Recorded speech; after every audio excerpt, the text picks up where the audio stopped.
की मी आज जे दाखवणार आहे याच्यानंतर जर समजा आपल्याला भीती नाही वाटली, कारण आपण असे बघतच नाही कधी, आपण डोळे झाक करत बसतो आणि नक्की काय खणलं जात आहे आपल्या खालून आणि आपल्याला माहितीच नाही. याचं कारण अनेक हिंदी इंग्रजी टेलिव्हिजन चॅनल सगळं सगळं ब्लॉक करून टाकलंय. कोणी काय तुम्हाला दाखवणार पण नाही. जगामध्ये असा एकही माणूस नसेल जो 10 वर्षामध्ये इतका श्रीमंत झाला. आमच्यामध्ये जाती जातीपातीमध्ये भांडणं लावली जात आहेत. हा मराठा, हा ओबीसी, हा अजून कोणी. एकदा मुंबई हातात गेली ना बाबानो, महाराष्ट्र झारखंडपेक्षा काही वेगळा करणार नाहीत. हे दाखवा रे. पक्ष आपला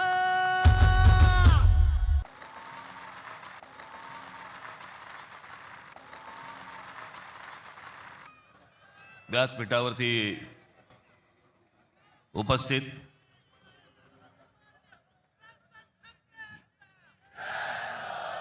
शिवसेनेचे पक्षप्रमुख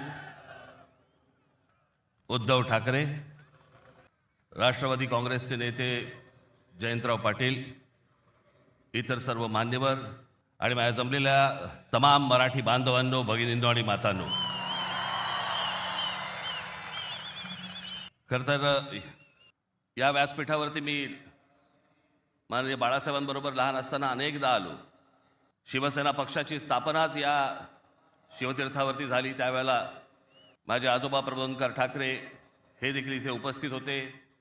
माझे वडील श्रीकांत ठाकरे हे देखील उपस्थित होते. आमची माँ ही देखील उपस्थित होती. खरं आज या क्षणाला हे दोन भाऊ एकत्र आल्यानंतर आम्ही आज माझे आजोबा प्रबोधनकार ठाकरे, माननीय बाळासाहेब ठाकरे, माझे वडील श्रीकांत ठाकरे आणि आमच्या माँ आज खरं तर इथे हजर असायला पाहिजे होत्या.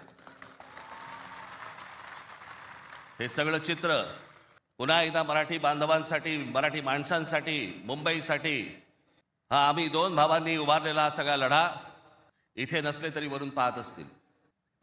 आज बऱ्याच गोष्टी मी आपल्यासाठी जरा थोडंसं घेऊन आलोय. जाताना पोट भरून जा. अनेक सामाजिक संस्था आहेत, मराठीवरती काम करणारे आहेत, अनेक लोक आहेत, ज्या लोकांनी अनेक दिवस आवाज उठवला या सगळ्या विषयात. मी सर्वप्रथम त्यांचे मी आभार मानतो. दीपक पवार आहेत, त्यांच्याबरोबरचे अनेक सहकारी आहेत, त्यांचे आभार मानतो. खरं तर मी 20 वर्षानंतर पहिल्यांदा युती करतोय आणि त्याच्यामुळे अनेक या युतीच्या सगळ्या अख्ख्या प्रोसेसमध्ये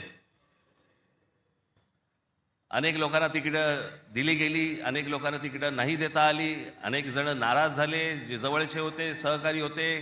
काही जणांना वाटलं दुसऱ्या पक्षात जावं, काही नाराज झाले, काही रागावले, काही गोष्टी झाल्या, होतात. त्याला काय, आमच्या पण हातात काही गोष्टी नसतात. पण त्यांना दुखवणं हा काही आमचा हेतू नव्हता. पण तरीही मी त्या सर्वांची, जर दुःखी झाले असतील, नाराज झाले असतील, त्या सर्वांची मी दिलगिरी व्यक्त करतो. आपलेच आहेत, परत येतील. कारण जे आत्ता आहेत तेच कुठे जातील माहीत नाही. त्याच्यामुळे ते गेलेले आहेत ते येतीलच परत. त्याच्यामुळे ह्या सगळ्या गोष्टींमध्ये मी त्यांना समजू शकतो. मुळात मी आणि उद्धव आम्ही दोघेजण एकत्र येण्याचं सगळ्यात महत्त्वाचं कारण म्हणजे या मुंबईवरती आलेलं संकट. मी गेले अनेक वर्ष या सगळ्या विषयांमध्ये बोलत आलो. गेले अनेक वर्ष मी माझ्या भाषणांमधनं हे सगळे मुद्दे मांडत आलो की कशा प्रकारचा डाव रचला जातोय. आणि मग मध्यंतरी या राज्य सरकारने हिंदी सक्तीचा विषय आणला आणि त्यावेळेला मग मीही कडाडलो, उद्धवही कडाडला. आणि त्या सगळ्या ह्याच्यामध्ये त्याच्या अगोदरच माझी एक मुलाखत झाली आणि त्याच्यामध्ये मी सांगितलं होतं की कुठच्याही वादापेक्षा आणि कुठच्याही भांडणापेक्षा महाराष्ट्र मोठा आहे.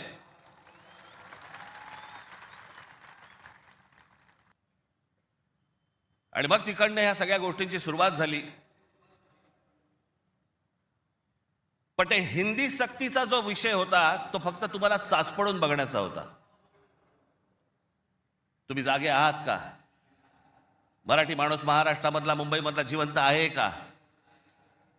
हे फक्त चाचपड नव्हतं तुम्हाला. 2024 याच्यानंतर या विधानसभा निवडणुकांनंतर या सरकारला काय फेफराला माहित नाही, जे हवं वाटेल ते मनाला काय जे हवं ते करायला लागले. आली कुठून हिंमत? कोणाला विचारायचं नाही, काही जनता बिनता लोक बिक काही नावाची काही गोष्टच नाही. बस आम्हाला वाटलं म्हणून आम्ही केलं. हे कोण आहेत लोक? कोण आहे ही महाराष्ट्रातील जनता? पैसे फेकले की आम्ही विकत घेऊ. आला कुठून आत्मविश्वास? इतकी वर्ष मी आता राजकारण बघतोय.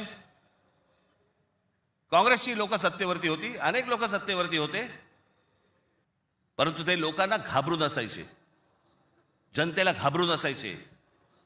आता घाबरणं बिबरणं काहीच नाही. गृहीत धरून टाकलं तुम्हाला. कुठून येतात मतं ह्यांच्याकडे, कशी येतात, काय येतात, याचा लढा तर बाकीच्या ठिकाणी सगळ्या ठिकाणी सुरूच आहे.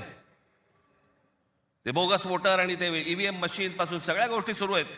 पण ह्याच्यामध्ये सगळ्यात महत्वाची गोष्ट बघा, आता उद्दामपणा कुठपर्यंत गेला यांचा. अकोटमध्ये भाजपने एमआयएमशी युती केली. बदलापूरमध्ये भाजपने काँग्रेस बरोबर युती केली. 66 जण बिनविरोध निवडून आले. बिनविरोध म्हणजे तिकडच्या मतदारांचा अधिकारच काढून टाकला. ते मतदारच नाही करू शकत. आज 66 आहेत. हे पुढे आकडे वाढत जाणार. त्याला कळलंय की काय प्रकारचे आपण कशा प्रकारे लोकांना विकत घेऊ शकतो. वाईट या गोष्टीचं वाटतं विकले जातात. तुळजापूरमध्ये विनोद गंगणे नावाचा एक ड्रग्ज मधला रॅकेट मधला एक माणूस, ड्रग्ज रॅकेट मधला, त्याला भाजपने तिकीट दिलं. ड्रग्ज विका, काही विका, पुढच्या पिढ्या बर्बाद करा, काही फरक पडत नाही. पण ड्रग रॅकेट मधला एक माणूस, त्याला भारतीय जनता पक्षाने तिकीट दिलं तुमच्या नाकावर टिचून. तो एक आता बदलापूरला तुषार आपटे, बलात्काराच्या केसमधला आरोपी, बलात्काराच्या, सगळ्यांना माहिती आहे, नगरसेवक केलं. लहान मुलींच्या वरती बलात्काराचा आरोप असलेला माणूस, त्याला भारतीय जनता पक्षाने नगरसेवक. आली कुठून हिंमत? ज्यावेळेला वेडावाकड्या पद्धतीने ज्यावेळेला निवडणुका जिंकण्याचं यंत्र किंवा तंत्र हे ज्यावेळेला हस्तगत होतं ना, त्याच वेळेला हा उद्दामपणा येतो, ही मस्ती येते ना, हा माज येतो ना, हा त्याच्यातनं येतो. अख्खी मुंबई विकायला काढली, अख्खा महाराष्ट्र विकायला काढला, अख्खा देश विकायला काढला. आपल्यासमोर काय वाढून ठेवलंय आपल्याला अंदाज पण नाही. मी तुम्हाला हे सांगतोय, मला 2024 साली मला एक व्यक्ती भेटली, लोकसभेच्या निवडणुका झाल्यानंतरची गोष्ट सांगतोय, आणि त्यांनी मला जी माहिती दिली, आणि ती माहिती दिल्यानंतर माझे सगळे लोक, माझे काय रिसर्च टीम सगळी जी काही कामाला लागली, ते जे काही झालंय ते आज मी तुम्हाला इथे दाखवणार आहे. आणि मला असं वाटतं की मी आज जे दाखवणार आहे याच्यानंतर जर समजा आपल्याला भीती नाही वाटली, तर मला असं वाटतं या देशात निवडणुका न लढवलेल्याच बऱ्या. म्हणजे आता साधी गोष्ट, फक्त तुम्हाला 2014 नरेंद्र मोदी पंतप्रधान झाले त्यावेळेला, हे मला आता 24च्या नंतर आता हे पुढे सगळं समजायला लागलं. या गेल्या वर्षी 24 नंतर साधारणपणे विधानसभा निवडणुकांच्या आसपास मला ह्या सगळ्या गोष्टी आमच्या रिसर्च टीम मधून यायला लागल्यावरती मला धक्का बसायला लागला. कारण आपण असे बघतच नाही कधी. आपण डोळे झाक करत बसतो, आणि नक्की काय खणलं जात आहे आपल्या खालून आणि आपल्याला माहितीच नाही. याचं कारण अनेक हिंदी, इंग्रजी टेलिव्हिजन चॅनल सगळं ब्लॉक करून टाकलंय. कोणी काय तुम्हाला दाखवणार पण नाही. दाखवलं की वरनं फोन येतो, वरनं दट्ट्या येतो, जाहिराती बंद करून टाकू. मी आता फक्त एक पहिला मॅप मी तुम्हाला भारताचा दाखवतो, 2014चा. दाखवा रे.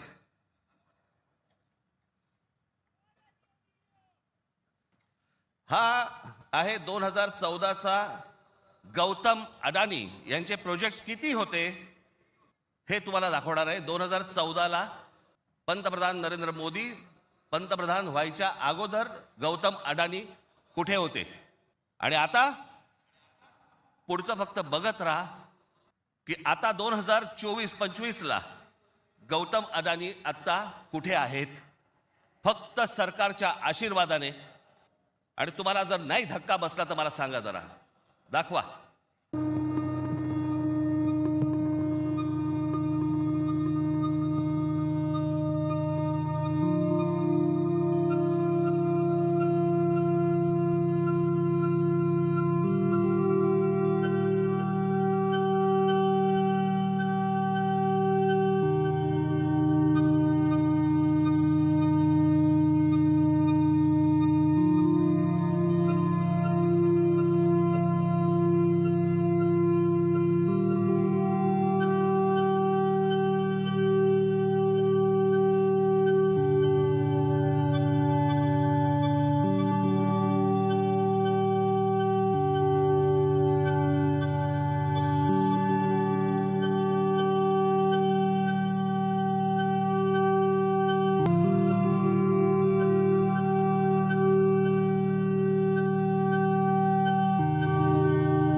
हे फक्त 10 वर्षातलं आहे. जगामध्ये असा एकही माणूस नसेल जो 10 वर्षामध्ये इतका श्रीमंत झाला. मला कुठच्या उद्योगपतीने उद्योग करू नये या मताचा मी नाहीये, इतका दळभद्री विचार माझा नाहीये. पण या देशामध्ये इतके उद्योगपती असताना एका माणसावरती इतकी मेहरबानी या देशामध्ये होते, मी जगात तर दाखवतच नाही अजून. फक्त 10 वर्षामधली गोष्ट ही 10 वर्षातली. एकाच माणसाला सगळ्या गोष्टी दिल्यात. वीज दिली, सिमेंट बनवण्याच्या उद्योगामध्ये गौतम अडानी हा माणूस कधी नव्हताच 2014च्या अगोदर. आज देशातला 2 नंबरचा सिमेंटचा व्यापारी येतो. उद्या माणसाने समजा उद्या वीज बंद केली, आम्ही अंधारात. सिमेंट महाग केलं, काही बोलू शकणार नाही. सगळी पोर्ट्स खालपासून वरपर्यंत सगळी पोर्ट्स अदानीना, सगळी विमानतळं अदानीना. महाराष्ट्रात काय परिस्थिती एकदा बघा. महाराष्ट्राचा फक्त एकदा दाखवा. महाराष्ट्रामध्ये फक्त एका ठिकाणी 2014ला फक्त गौतम अडानी एका ठिकाणी आहेत उद्योग. 2025ला बघा.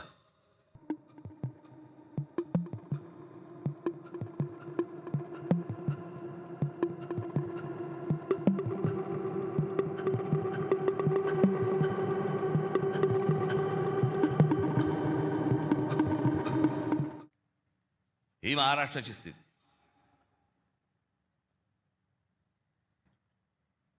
आणि मी जे सतत सांगतो ना, हा जो MMR रिजन मुंबई,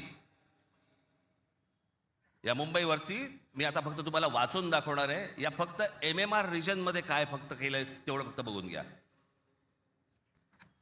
मुंबई महानगर क्षेत्रात अदानी 29 जून 2018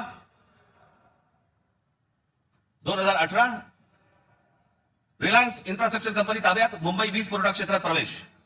एप्रिल 2021 नवी मुंबई विमानतळाच्या कामाला सुरुवात. 2021 मुंबई आंतरराष्ट्रीय विमानतळ ताब्यात. अंधेरी पश्चिम येथील आरटीओची जमीन अदानी यांना 5,000 कोटींना. ऐरोली इथे डेटा सेंटरसाठी 92 एकर जमीन 1,500 कोटींमध्ये. धारावी पुनर्विकास प्रकल्प अदानीना. महाराष्ट्रात स्मार्ट वीज मीटर बसवण्यासाठी 13,888 कोटींचं कंत्राट. भांडूप कल्याण इथे मीटर्स बसवली जाणार. मुंबई आणि नवी मुंबईत हायर स्केल डेटा सेंटर सुरू करण्यासाठी महाराष्ट्र सरकारशी 15,000 कोटींचा सामंजस्य करार. मेट्रो मोनोरेल यांना अदानींचा वीज पुरवठा. सांताक्रूज आणि विलेपार्ले परिसरात केंद्र सरकारच्या विमानतळ संरक्षण दलाच्या जागांवरती 80,000 झोपडपट्ट्यांचा विकास अदानी करणार. पनवेलमध्ये टॉवर्स सेमी कंडक्टर कंपनी आणि अदानी समूह यांच्या प्रकल्पाला महाराष्ट्र सरकारची मान्यता. $10 अब्ज गुंतवणुकीचा अंदाज. धारावी पुनर्विकास प्रकल्पासाठी देवदारमध्ये 124 एकर जमीन. मुंबई उपनगरातील वाढत्या वीज मागणी पुरवठ्यासाठी वसई खाडीजवळ 209 कांदळवने तोडण्यास मुंबई हायकोर्टाची परवानगी. गौतम अदानी यांची तारापूर अणुऊर्जा प्रकल्पाला भेट. पुढच्या 10 महिन्यात खासगी कंपन्यांना अणुऊर्जा क्षेत्रात देण्याची परवानगी देणारे विधेयक संसदेत मंजूर. रायगड जिल्ह्यातील आंबा नदीकाठी असलेल्या जेट्टी प्रकल्पासाठी 192 कोटीची गुंतवणूक. पनवेलमध्ये 1000 एकर्समध्ये 10,000 कोटींचा रहिवासी प्रकल्प. मुंबईला वीज पुरवठा करण्यासाठी 1660 कोटींचं काम. धारावी पुनर्विकास प्रकल्प बांधणीसाठी मुलुंड येथे 58 एकर जमीन आणि 319 कोटी मिळाले. धारावी पुनर्विकास प्रकल्प बाधितांसाठी कुर्ला मदर डेअरीची 20 एकर जमीन 57 कोटीत मिळाली. 124 एकरचा आणि 36,000 कोटींचा गोरेगाव पश्चिम येथील मोतीलाल नगर पुनर्विकास प्रकल्प अदानींना मिळाला. एमआयडीसीने तळोजा येथे 400 एकर नंतर आणखी 159 एकर जमीन दिली. बांद्रे रेक्लेमेशन पुनर्विकास प्रकल्प 24 एकर 30,000 कोटींमध्ये मिळाला. पालघर डहाणू येथे अदानी वीज प्रकल्प. अदानी नवी मुंबईत सेमीकंडक्टर प्रकल्प सुरू करणार. वसई येथील तुंगारेश्वर अभयारण्यातील जमीन अदानी इलेक्ट्रिसिटीला. टिटवाळा मोहने आंबिवली शहरात येथील अदानी सिमेंट फॅक्टऱ्या.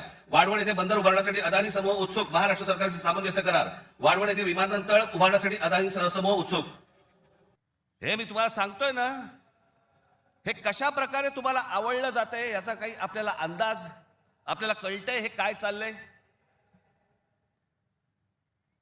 आता हा सगळा वाढवणला आता बंदर येतंय म्हणून मी म्हटलं बंदर येत असेल चांगली गोष्ट आहे. महाराष्ट्रात बाजूला विमानतळ कशासाठी तर म्हणे मुंबई विमानतळावरचा सगळा कार्गो तिकडे नेणार. आणि नवी मुंबई विमानतळ जे बांधलंय इथून इंटरनॅशनल आणि डोमेस्टिक या आपल्याकडच्या इकडच्या विमानतळावरनं छत्रपती शिवाजी महाराज आंतरराष्ट्रीय विमानतळावरनं डोमेस्टिक आणि इंटरनॅशनल नवी मुंबईला नेणार. ही प्रोसेस हळूहळू सुरू झालेली आहे. आणि पुढे हा संपूर्ण विमानतळ विकायला काढणार. या शिवाजी पार्क मैदान एवढी जवळपास 50 ते 60 शिवाजी पार्क मैदानं बसतील एवढा प्लॉट आहे तो. धारावीला लागून. अशी नाही ना मुंबई आम्हाला मिळवत आहेत. आम्ही बदा पैसे ओततो, जमिनी विकत घेतो, जमिनी सगळ्या काढून घेतो. आणि इकडच्यांचं काय घेऊन बसलोय आपण, या सरकारमध्ये बसलेत त्यांचं. ते काहीतरी करू शकतात का? काहीच नाही करू शकत. मी मागे एक उदाहरण दिलं होतं ना, बादशाच्या हातावरचा ससाणा असतो नाही का, जो ससाणा पक्ष्यांनाच मारून आणतो. स्वतः पक्षी आहे पण तो पक्ष्यांनाच मारून आणतो. पु ल देशपांडेचं एक फार छान वाक्य आहे की स्वकीयांचा घात करणारी औलाद ही काय फक्त पक्षांमध्ये नसते. मला तर आता कळले राजकीय पक्षांमध्ये आली आहे. डोक्यात गेली सत्ता, डोक्यात. हा जो भूगोल आहे ना, हा भूगोल नीट समजून घ्या. हे वाढवण बंदरापासून तिकडे वरती जे आहे ना त्याला लगेच लागून गुजरात आहे. यांचं पहिल्यापासूनचं डोक्यामध्ये जे होतं ना की मुंबई गुजरातला न्यायची. मग मुंबई गुजरातला न्यायची असेल तर काय करायला लागेल? पालघर जिल्हा ताब्यात घ्यायला लागेल, ठाणे जिल्ह्याचा भाग ताब्यात घ्यायला लागेल, या MMR रिजनचा भाग ताब्यात घ्यायला लागेल, तर मुंबईपर्यंत पोहोचता येईल. माणसं पहिली बदा तिकडे टाका, त्यांचे मतदारसंघ फोडा, मराठी माणसांना फोडा, हे मतदारसंघ ताब्यात घ्या आणि त्याच्यानंतर सांगा अरे खासदार तर आमचाच, आमदार तर आमचाच, नगरसेवक पण आमचाच, महानगरपालिकाही आमच्या हातात.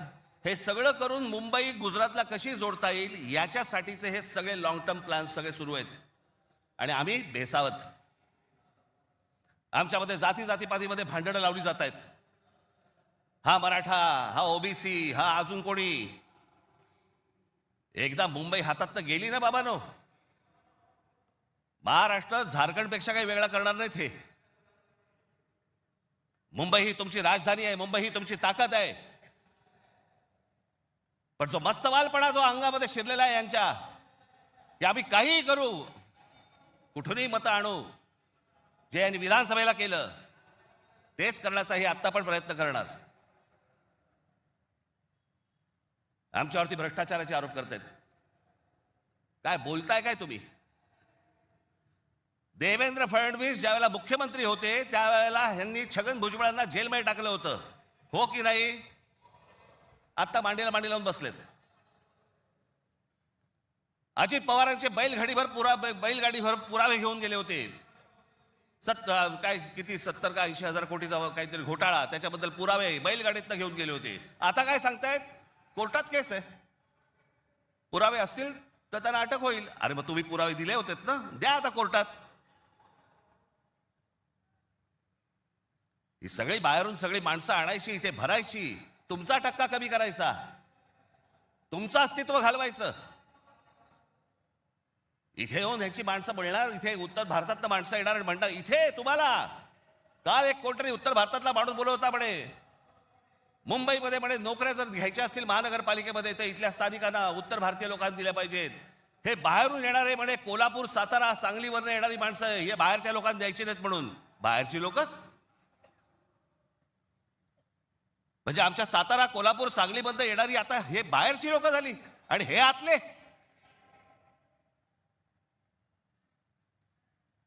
कृपाशंकर सिंग सारखा माणूस यांचा नेता भारतीय जनता पक्षाचा, तो म्हणतो काय उत्तर भारतीय महापौर करू, महापौर करू. यांची हिंमत कशी होते हो बोलायची. आपण जाऊन बोलू शकतो का तिकडे? याचं कारण तुम्ही एकत्र येऊच नाही, याच्यासाठीचा बंदोबस्त यांनी केलेला आहे. म्हणून काय करायचं, पैसे टाका, माणसं फोडा.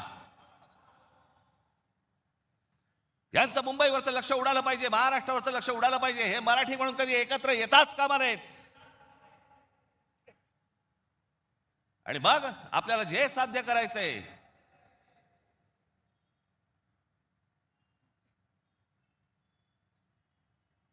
जी लोक येत आहेत ती लोक तुमच्यावरती उड्या मारतायत, वाटेल ते बोलतायत तुम्हाला. मुंबईमध्ये, महाराष्ट्रामध्ये तुम्हाला घरं नाकारली जात आहेत. काल परवाकडे कोणतरी एक तामिळनाडूमधून रसमलाई आली होती, तो सांगतो मुंबईचा आणि म्हणजे महाराष्ट्राचा संबंध काय. भडव्या, तुझाच काय संबंध आहे इथे याचा?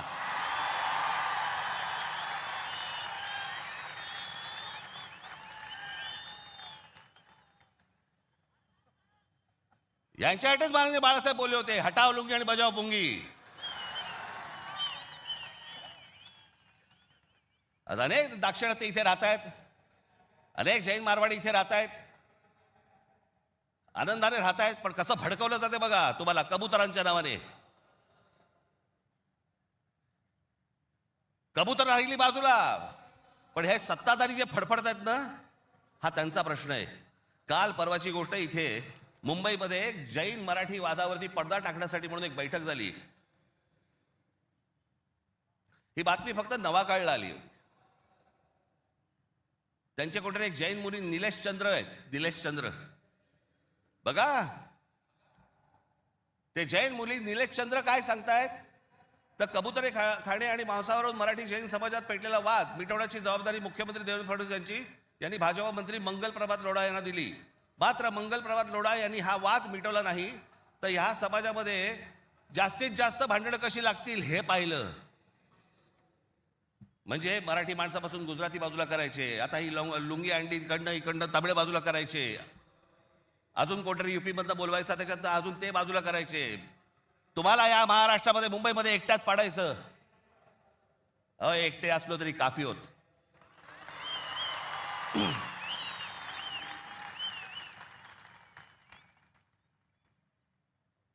नको त्या वादात जाऊ नका. आमच्या यांच्या गुजरातमधनं बिहारी लोकांना ज्यावेळेला हकलवले त्याच्या बातम्या नाही होत.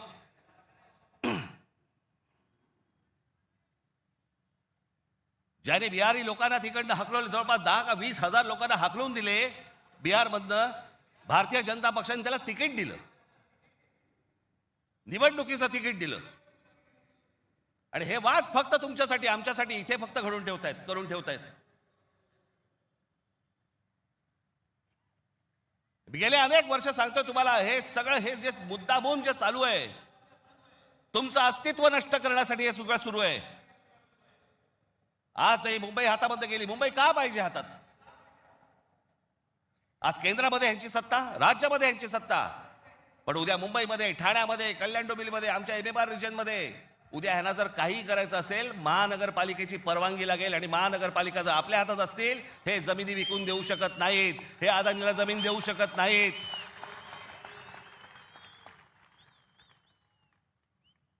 ही गोष्ट ते करूच शकत नाहीत. हा धोका काय होता ना बाबांनो, मी फक्त वेळ कमी आहे, परंतु मी आपल्याला एक धोका, हा किती वर्षांपूर्वी आमच्या बाबासाहेबांनी मांडलेला तुम्हाला फक्त एक गोष्ट वाचून दाखवतो, जी मी 2008ला वाचून दाखवली होती. बाबासाहेबांनी काय त्यावेळेला मांडलं होतं हे तुम्हाला आज कळेल. मी काय सांगतोय तुम्हाला ते. उत्तर प्रदेश आणि बिहार यांच्यासारखी राज्य निर्माण करून हे बघा, हे पुस्तक आहे भाषिक राज्य पुनर्रचना मीमांसा. आपल्याला कुठे मिळालं तर आपण जरूर वाचा. उत्तर प्रदेश आणि बिहार यांच्यासारखी राज्य निर्माण करून राज्य पुनर्निर्माण मंडळाने केवळ तौलनिक विषमता निर्माण केली एवढेच नव्हे, तर उत्तर भारत आणि दक्षिण भारताचे 2 तट निर्माण केले. उत्तर भारतात हिंदी भाषेचं प्राबल्य आहे, उलट दक्षिण भारतात हिंदीशी संबंध नसलेल्या भाषा बोलल्या जातात. मला खरं तर आपल्याला सांगायचं आहे की यूपीच्या आणि बिहारच्या लोकांनी पहिल्यांदा नीट समजून घ्या, बाबांनो, हिंदी ही तुमची पण भाषा नाही. यूपीच्या लोकांची भोजपुरी भाषा आहे, बिहारच्या लोकांची मैथिली भाषा आहे, अवधी भाषा आहे. हिंदी भाषा तुमची पण नाही आहे. माझा कुठच्या भाषेवर राग नाही, परंतु तुम्ही आमच्यावरती लादणार असाल तर लाथच मारू. हिंदी भाषिकांची संख्या किती मोठी आहे याची बहुतेक कोणालाही दखल नाही. भारताच्या एकूण लोकसंख्येच्या 48% लोकसंख्या ही हिंदी भाषिक म्हणजे त्या भागाची आहे. माझ्याकडे घटना निर्मितीचे काम होते त्यावेळी एक गुपित घटना मी नमूद करू इच्छितो. अर्थात गुपित भंगाचा आरोप माझ्यावरती येणार नाही अशी अपेक्षा आहे. काँग्रेस पक्षाच्या एका बैठकीतील हे गुपित आहे. हिंदी ही राष्ट्रभाषा म्हणून स्वीकारण्यासंबंधी ही चर्चा होती. घटनेचे 115वे कलम राष्ट्रभाषेसंबंधी आहे. या कलमावरती जेवढी गरमागरम चर्चा व्हायला झाली तेवढी इतर कोणत्याही कलमावरती झाली नाही. प्रदीर्घ चर्चेनंतर हे कलम मातास टाकले आणि काय आश्चर्य, 78 विरुद्ध 78 असे मतदान झाले. कुठलाच निर्णय घेणे शक्य झाले नाही. या वस्तुस्थितीमुळे दक्षिण भारताचा उत्तर भारतावरती किती कटाक्ष आहे हे तुमच्या लक्षात येईल. उत्तर भारत संलग्न झाला आणि दक्षिण भारत विच्छिन्न राहिला आणि राजकारणात हिंदी व उत्तर भारताचे वर्चस्व असेच चालू राहिले तर परस्पर द्वेषभाव निर्माण झाला नाही तरच नवल. केंद्रीय सरकारात एका राज्याला दुसऱ्या राज्यावरती अशा आगंतुकपणे वर्चस्व चालू देणे धोक्याचे आहे. घटक राज्ये समतोलाची राखण्यास केंद्रीय शासनामध्ये काही तरतूद नसल्यामुळे नवनिर्मित बिजोड राज्यांमुळे 5 प्रदेशांखेरीज इतर राज्यात अविश्वास आणि असंतोष निर्माण होईल. सध्याच्या केंद्रीय शासन पद्धतीमुळे भारताच्या राजकारणात उत्तर प्रदेश इतर राज्याहून प्रबळ ठरेल ही भीती केवळ दक्षिण भारतीयांचीच नसून पंजाब, बंगाल व इतर राज्यांनी व्यक्त केलेली आहे. आणि ही भीती निराधार आहे असे कोणीही छातीरोखपणे सांगू शकत नाही. या भीतीचे निराकरण केले नाही आणि आत्ता विशेष उपाययोजना केली नाही तर ही भीती राष्ट्रीय ऐक्यास घातक ठरल्याशिवाय राहणार नाही. हे सत्य कोणी लपवू शकत नाही. आमच्या परमपूज्य डॉक्टर बाबासाहेब आंबेडकरांनी तेव्हा लिहून ठेवलंय की हे किती घातक आहे ते. हे काय चाल चालू आहे तुमच्या विरोधात, हे काय प्रकारचं षडयंत्र सुरू आहे. जो इतका बलवान महाराष्ट्र, इतका सुसंस्कृत महाराष्ट्र, या देशाला दिशा दाखवणारा महाराष्ट्र, सगळ्या बाजूनी संपन्न असा महाराष्ट्र, हे सगळ्या बाजूनी येत आहेत आणि महाराष्ट्राने तुम्हाला फक्त इथे तुमचे चावे घेत आहेत. तुम्हाला उद्ध्वस्त करायचं आहे ना. उठा या जमिनीवरनं, निघा इथून, आम्ही येत आहोत. काल परवाकडेच मी एका चॅनलला सांगितलं, हिरे असतात, मोती असतात, सोनं असतं, चांदी असते, अजून काही मौल्यवान गोष्टी असतात. फक्त जमीन या एकाच गोष्टीला रिअल इस्टेट म्हणतात, खरी संपत्ती. दुसऱ्या कोणत्याही गोष्टीला रिअल इस्टेट म्हटलेलं नाहीये, फक्त जमिनीला रिअल इस्टेट म्हटलंय. कारण ती तुमची संपत्ती आहे. तुमच्या पायाखालची जमीन आणि तुमची भाषा ही मेली की तुमचं अस्तित्व संपलं, तुम्ही कोणी नाही आहात. जगात अनेक देश, अनेक लोक, हे भाषा संपली, देश गेला, जमीन गेली म्हणून संपले. हाच डाव त्यांचा आहे. वेगवेगळ्या मार्गाने येत आहेत आणि वेगवेगळ्या मार्गाने तुमच्यावरती आक्रमण करतायत आणि तुम्हाला सांगतायत निघून जा इथनं. संयुक्त महाराष्ट्राच्या वेळेला देखील विरोध करणारे या मुंबईमधले अनेक धनिकच होते, गुजराती होते पण धनिक होते. आज पण तेच चालू. आणि आज हे संकट त्यावेळेला तर इतकं नव्हतं, पण आज खरं तर तुमच्या उंबरठ्यावरून वरती येऊन उभं आहे. कधी तुमच्या दरवाजावरती टकटक होईल तुम्हाला पण कळणार नाही. कधी तुम्हाला इथनं बाहेर काढतील तुम्हाला कळणार पण नाही. आज मुंबई, उद्या ठाणा, कल्याण डोंबिवली, सगळे सगळे भाग, उद्या पुणा, नाशिक, जे जे चांगलं आहे, आज कोकणपट्टी अख्खी रिकामी करतायत. जमिनीच्या जमिनी विकत घेतल्या जात आहेत. मी त्यावेळेला त्या बुलेट ट्रेनला विरोध केला होता. आजही माझा विरोधच आहे. कुठे चालली आहे बुलेट ट्रेन? बुलेट ट्रेन फक्त बघा, ही बुलेट ट्रेनचं स्टेशन, शेवटचं स्टेशन गुजरातमध्ये चाललंय, जिकडे गिफ्ट सिटी उभी केली आहे. Gift city Ahmedabad bullet train station पासून 90 किलोमीटरवर ढोलेरा नावाचं एक पूर्ण नवीन शहर बसवलं जातंय. ढोलेरा नावाचं एक पूर्ण नवीन, हे शहर 903 स्क्वेअर किलोमीटरचं आहे, म्हणजे मुंबईपेक्षा 1.5 मोठं. आणि तिथे वेदांत आणि फॉक्सकॉनची 1.5 लाख करोडची सेमी कंडक्टर प्रोजेक्ट्स येत आहेत. अहो, आपल्याला समजत पण नाही हे काय चालू आहेत नक्की, ह्यांचे कुठून रूळ चालले आहेत आणि कुठून गाड्या चालल्या आहेत आणि कुठून यांचे मार्ग सुरू आहेत आणि काय घेऊन जायचंय ह्यांना आणि काय आणायचंय, इथे काय भरायचंय. एकदा जाऊन बघा हो, वसई विरार पासून सगळ्या गोष्टी बघा, कसे कसे भरत येत आहेत, कसे भरत येत आहेत. तुम्हाला घरं नाकारणार, ह्यांना सगळ्यांना घरं मिळणार. तिकडनं बाहेरच्या राज्यातनं गुजरातमध्ये येणार, ह्यांना घरं मिळणार, तुम्हाला नाकारणार. अहो, तुम्हीच नसाल, तुमचंच अस्तित्व नसेल, काय चाटायच्या ह्या महानगरपालिका?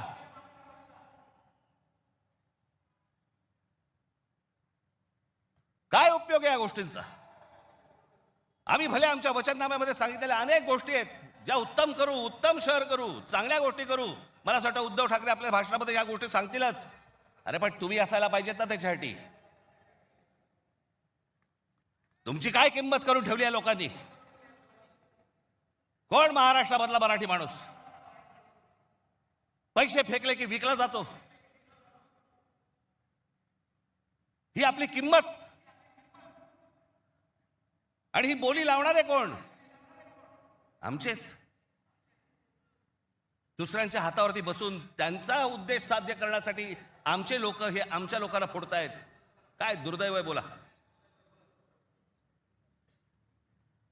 या अशा परिस्थितीमध्ये ही आजची निवडणूक होते. ही मराठी माणसासाठी शेवटची निवडणूक आहे. आज जर चुकलात, कायमचे मुकलात म्हणून समजा. आज जर तुमच्या हातात ही शहरं गेली, त्यांच्या हातामध्ये गेली, उद्या राजानं मारलं आणि पावसानं झोडलं, तक्रार कोणाकडे करायची? आज इतर राजकीय पक्षांमधले पण जे मराठी लोक आहेत, माझं त्यांनाही आव्हान आहे, सोडा ते सगळं. या मराठी माणसासाठी एक व्हा, या मुंबईसाठी एक व्हा, या महाराष्ट्रासाठी एक व्हा.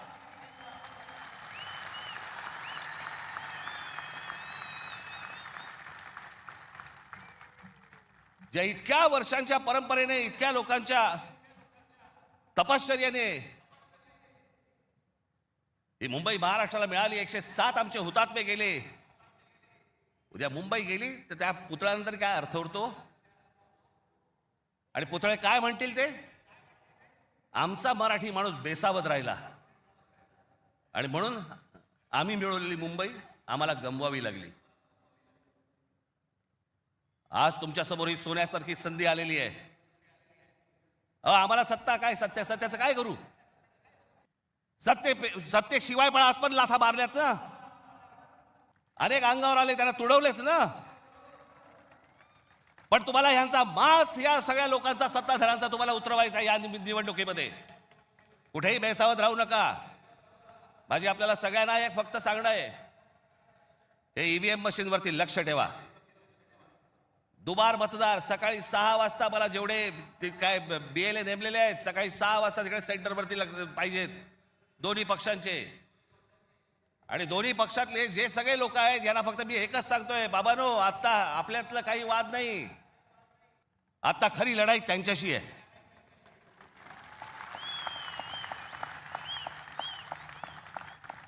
आपण भांडत राहावं हेच त्यांना पाहिजे.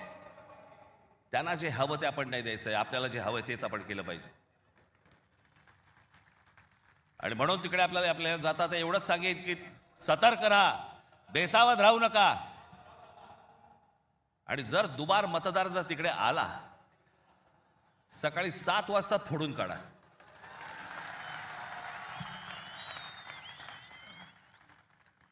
ही मुंबई राहावी, हे महाराष्ट्र राहावं, राज्य राहावं, हे मराठी माणसाच्या हातात राहावं, तुमच्या हक्काचं असावं, तुमचंच आहे ते. आणि मला असं वाटतं की जो लढा आजपर्यंत मराठा साम्राज्याने दिला, तो लढा आज तुम्हाला, आज सगळ्यांना, तुम्हाला, आम्हाला सगळ्यांना करायचा आहे. हा महाराष्ट्र वाचवायचा आहे, महाराष्ट्र समृद्ध करायचा आहे, ही आपली शहरं समृद्ध करायची आहेत, ही मुंबई आपल्याला वाचवायची आहे. ही मुंबई कदापि आपल्याला कुठेही गुजरातला राहून द्यायची नाहीये. या सगळ्या गोष्टींसाठी आपण सगळेजण कामाला लागाल अशी एक आशा अपेक्षा बाळगतो आणि आपणा सर्वांची मी रजा घेतो. धन्यवाद. जय हिंद, जय महाराष्ट्र.